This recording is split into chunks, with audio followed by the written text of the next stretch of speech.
What's up, everybody? Bandit with you. So this will be a pretty quick video. I'm just heading home from work, and as you can tell, it's raining, so that's great, but it is what it is. Not a big deal. If you've never ridden in the rain, the dynamics don't really change.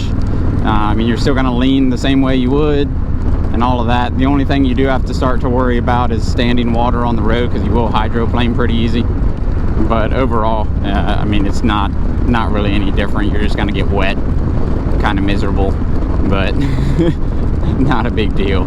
So I want to give you an update on the Mustang low-down touring seat that I installed on the bike.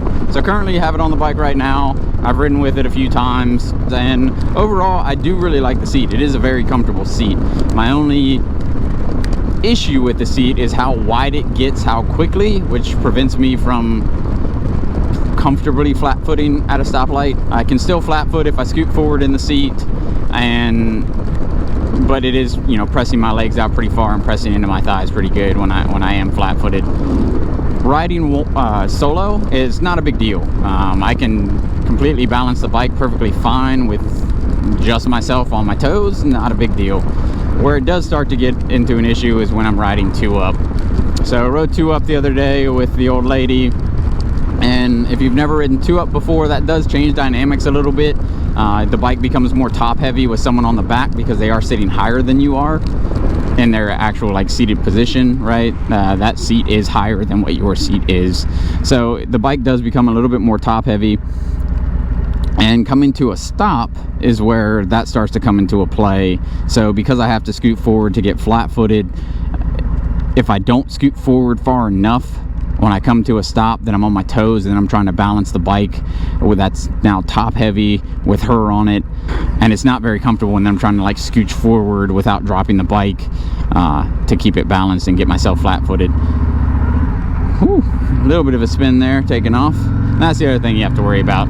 So with wet roads, when you're taking off from a stop, just ease into it, because you can spin a little bit. I could put this bike into rain mode. Let me actually try that.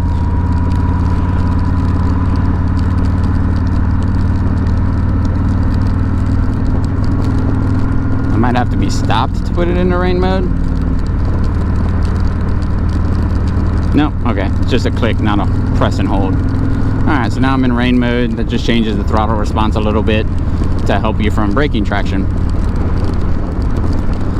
But anyways, yeah, so riding two up, the bike becomes a little bit more top heavy, and then trying to balance the bike on my toes is a little bit more difficult with the extra weight and the top heaviness of it.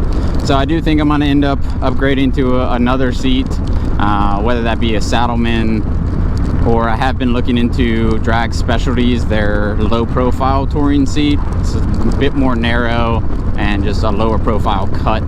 So I've been looking at that. It still provides, you know, a wider back pad for the passenger, which is nice for her comfort, and it has the more high density foam in it, like the Mustang seat does, to provide that support for long distance riding. But that's pretty much all I have on the seat itself. Other than that, I do want to make another announcement, and that is that the channel has recently surpassed 200 subscribers. So I just want to say thank you to everybody out there who has subscribed. I really do appreciate it. To me, it's huge that, you know, that many people are interested in what I'm saying. I didn't really start this channel expecting it to kind of go anywhere. I was just like, you know what, when I had my R6, I was already filming my rides anyways, just never posted anything. And that was for you know, me to just kind of look back on, and two, for safety. So in case an accident happened, someone cut me off or anything like that, I would have video, you know, evidence of what went down. So I was already planning to put a GoPro onto this new helmet when I got this bike, and then I kind of made the decision of like, you know what, if I'm already videoing everything, it's not gonna hurt me to just get the little mic adapter and put a mic in my helmet and actually make videos to post to YouTube. So went into it with like, you know what, I'll give it a shot. If it goes anywhere, awesome. If it doesn't, not a big deal. So I do want to thank everybody who has subscribed. You guys are awesome. And for those of you who haven't subscribed, if this is your first time stumbling onto one of my videos, I try to do an upload every week between riding or upgrades to the bike. So if that kind of interests you, then consider subscribing. And if you like the content that I'm putting out, hit that like button for me. I do appreciate it. And feel free to comment. I try to get to around to all comments and reply to you, or at least give you a thumbs up if you're just, you know, a comment like, hey, nice bike, or something like that. But I do reply to all comments, and it typically I do when I upload is when I go through comments on YouTube as well and answer them. So typically that happens on Saturdays. But whew, it's really starting to come down now. Yeah, feel free to comment. If you have any questions, leave those in the comments, and I'll try to answer them to the best of my ability. But I'm gonna go ahead and sign off. So as always, stay safe out there, keep the rubber side down, and I'll see you on the road. Bandit out.